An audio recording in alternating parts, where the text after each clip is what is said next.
Hey, what's going on, Archons? Welcome to another weekly vlog with myself, Blake, aka Boulevard Paper Fight, aka Coach, aka this is the new one, the KeyForge Sommelier. I'm loving that one. More on that later. But this week is going to be a little bit of a shorter vlog. Who knows? I may ramble. You never know with me. And I want to first start off by talking about the fact that I didn't play a lot of KeyForge this past week because I'm in the midst of moving after tomorrow's, or actually, I guess that's tonight. I'm recording this on Monday and dropping it on Tuesday. And then tonight will be my stream at 5:30 this evening. And that's Pacific. And I'm going to be taking down my whole streaming setup and getting ready to move it over and hopefully have it all up and running for the following Tuesday. But in the meantime, I have been preparing to move, so I haven't gotten to do a ton of key forging activities.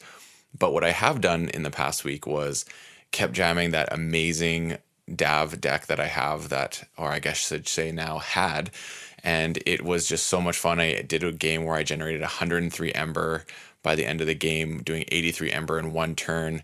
And my opponent was so impressed with it that he made me an offer on the deck that I could not refuse. It is someone I know, and it is staying in the KeyForge family, I'm going to call it, which is great. And I think the deck is perfect for this player. Please don't ask how much I sold it for. I'm not going to divulge that information here. But yeah, it was basically an offer I couldn't say no to. And I'm very happy that they're going to have this deck and we're going to get to talk about it when I do some one-on-one talks with him playing it. So you may see Maven rolling around in the scene in different tournaments and such, so beware. That being said, I kind of want to talk about something that resulted in selling this deck. So once I sold it, I was like, well, I don't have a Dark Ember Vault deck now, and I want to find one. And I have some cash that I can put towards one. So I happened to find one in Italy that had the same houses, somewhat the same, but not really. It was not nearly as efficient or as powerful, but it still had the same fun factor when I play it. And I'm really excited to get that. It's coming from Italy, so it's going to be a couple weeks, but I am jamming it on TCO. And I just want to talk about this concept of basically, I'm trying to find a way to replicate this deck that I had in a way, or find a semblance of it, and using DOK to do so, which has been a interesting experience to say the least, because some people don't want to part with their decks. Some people put crazy numbers on their decks. Sometimes you have like everything is there except for this one element, and how important is that element at the end of the day for the success of the deck? There's all these factors that kind of come into play that are really interesting to kind of see and be looking at, because I've never looked for a deck like I'm looking for this one. Like, it's so specific, and the things I'm looking to have, like the elements, they have to be there in a variety of different ways. And it's really interesting with mass mutation, because part of what I loved about that Dark Ember Vault deck was it had draw pips on creatures that were mutants. So essentially, if the DAV was out, when you're playing it, you got 2 card draw. And so that aspect is really interesting to see, is how the enhancements go throughout the deck. So I've been on this journey and this mission trying to find a deck that can kind of equate to the same feeling when I play it. And the one I got does feel that way, and I'm in the midst of trying to find another one, but the buyer is a little bit hesitant to sell. So I got to kind of weigh my options of how I want to approach that. I think I need to do some TCO testing before I really go into making a serious offer that can't be refused.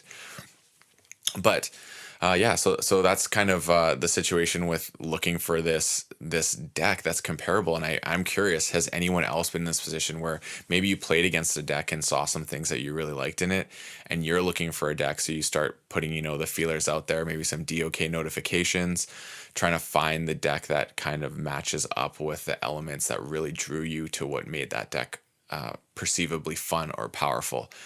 And it's not easy, because this is not like other TCGs or CCGs where you can just build a deck.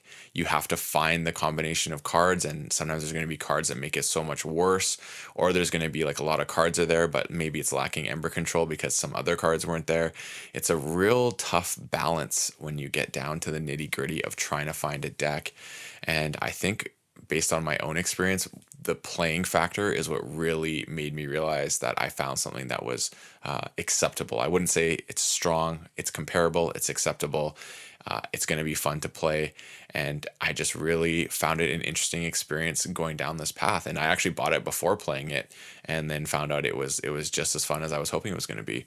So not quite as efficient, and it requires a little bit more thinking to make it really hum, where my other one, you could just like basically vomit cards out and it would do its thing. So that's a really cool aspect of KeyForge that I didn't really experience before, was trying to find this really super specific deck, because it wasn't just like, oh, it needs to have card A and B. It was like, it needs to have card A, B, C, D, and hopefully it has E and F as well. And of course that didn't happen, because that's the nature of KeyForge. But it's still a fun journey, and I'm enjoying trying to see what people have and what they're willing to part with. Now, as I mentioned before, someone gave me the title KeyForge Sommelier because I was talking about pairing decks that maybe aren't super like top tier decks, but they have a really fun aspect to one another when they're in the Archon battle together. And finding those decks to play with your friends when it's a non-competitive environment is a really cool thing. And I just really am going to explore this topic further. I don't have enough information offhand to really go into a true topic on this, but this is something that we're going to talk about for sure moving forward, because I'm just loving the title. One thing I noticed for sure, if you're going to have a deck, like you're going to be, let's say, a KeyForge Sommelier, you need to understand the strength and weakness of a deck, or decks plural, because if one has a strength that is the other's weakness, right off the top, those two decks are not going to work out well, because one will just exploit the other one. You need to find two that are actually on par in a lot of ways, in the way they will move, the way they can do ember control, the way they can burst, all these sort of things. But I would say those like the bursting aspect becomes less relevant. It's more like you need to understand that if one can really control ember and the other can't, it's going to be a really weird sort of matchup unless it's a race. But that's where, honestly, being a KeyForge Sommelier, I think you actually have to play the decks. Like a sommelier, you can read about the wines and you can know the characteristics of the grape, etc., the year, the growing conditions, all those sort of things. But until you actually taste that wine and know what it's all about, you don't really know what you're in store for. It's the same with KeyForge. So like I said, a little bit shorter one today. Please do check out my stream tonight. Again, it's going to be at 5:30 Pacific, 8:30 Eastern. And yeah, I hope to hear your thoughts on this. And if you have been doing some KeyForge Sommelier work, what pairings have you noticed? Maybe their elements, maybe their houses, maybe their sets. What's going well? Come join me in the chat tonight and let me know your thoughts on that. Okay. And as always, everyone, may your ember never be stolen and your keys forged promptly. Have a good one.